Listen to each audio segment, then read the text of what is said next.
ইতিহাসে মাঝে মাঝে এমন কিছু ঘটনা ঘটে যা পুরো পৃথিবীর গতিপথটাই একদম বদলে দেয়। আজ আমরা সেরকমই একটা ভয়ঙ্কর অধ্যায়ের কথা বলবো, ব্ল্যাক ডেথ। এটা শুধু কোটি কোটি মানুষের জীবন কেড়ে নেয়নি, বরং বলা যায় পুরো সমাজ ব্যবস্থাকেই নতুন করে গড়তে বাধ্য করেছিল। চলুন একটু কল্পনা করা যাক। আমরা ফিরে গিয়েছি সেই সময়, সালটা ১৩৪৭। ইউরোপ তখন একটা ভয়াবহ ভবিষ্যতের একেবারে দোরগোড়ায় দাঁড়িয়ে, কিন্তু কেউই তখন আঁচ করতে পারেনি যে কি ভয়ঙ্কর একটা বিপর্যয় অপেক্ষা করছে। তো এই গল্পের শুরুটা হয় কয়েকটা রহস্যময় জাহাজ দিয়ে। জাহাজগুলো ইউরোপের উপকূলে এসে ভিড়ল। বাইরে থেকে দেখতে একদম শান্ত, কিন্তু ভেতরে ছিল এক অকল্পনীয় ভয়, এক বিভীষিকা। জাহাজের ভেতরে পা রাখতেই এক মর্মান্তিক দৃশ্য। বেশিরভাগ নাবিকই মারা গেছে, আর যারা কোনোমতে বেঁচে আছে তাদের সারা শরীর কালো কালো ফোস্কায় ভরা, আর তারা যন্ত্রণায় কাতরাচ্ছে। ইউরোপে ঠিক এভাবেই পা রেখেছিল সেই অদৃশ্য ঘাতকটা, প্লেগ। আর ঠিক এখান থেকেই শুরু হলো সেই অদৃশ্য ঘাতকের তাণ্ডব, এমন এক ধ্বংসলীলা যা ইতিহাস আর কোনোদিনও ভুলবে না। এই ভয়ঙ্কর রোগটারই নাম দেওয়া হয় ব্ল্যাক ডেথ।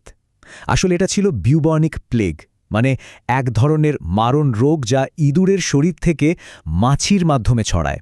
আর এটা তখন আগুনের মতো এক দেশ থেকে আর এক দেশে ছড়িয়ে পড়ছিল। আর এর ফল ছিল কল্পনারও বাইরে।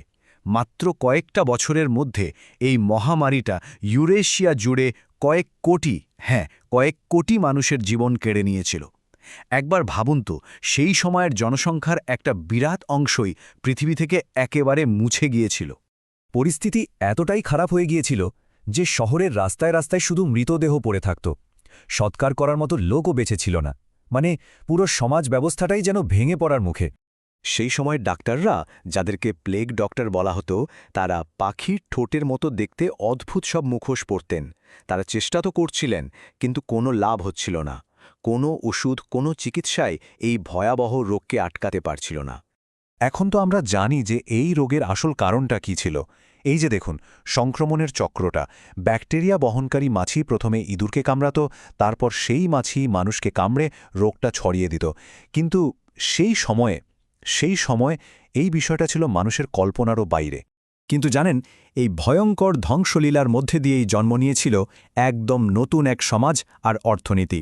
চলুন এবার দেখি কিভাবে এই মহামারীটা সবকিছু উলটপালট করে দিয়েছিল। আসলে এই মহামারীর প্রভাব ছিল অনেক গভীর। এটা শুধু মৃত্যু আর ধ্বংসই ডেকে আনেনি, বরং ইউরোপের সমাজ আর অর্থনীতির চেহারাটাই একদম পাল্টে দিয়েছিল। কিভাবে? চলুন সেটাই দেখা যাক। এই যে দেখুন, ব্যাপারটা এখানে খুব পরিষ্কার।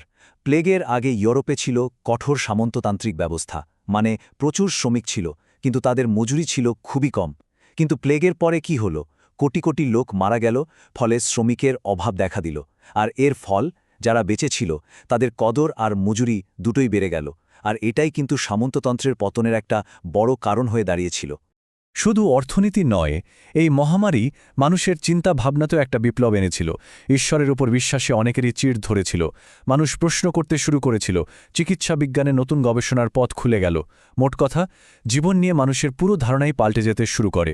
আর এই ধ্বংসের ছাই থেকেই জন্ম হলো এক নতুন যুগের, এমন এক যুগ যা পৃথিবীকে আলোর দিকে এগিয়ে নিয়ে গিয়েছিল। এই টাইমলাইনটা দেখলে ব্যাপারটা আরও পরিষ্কার হবে।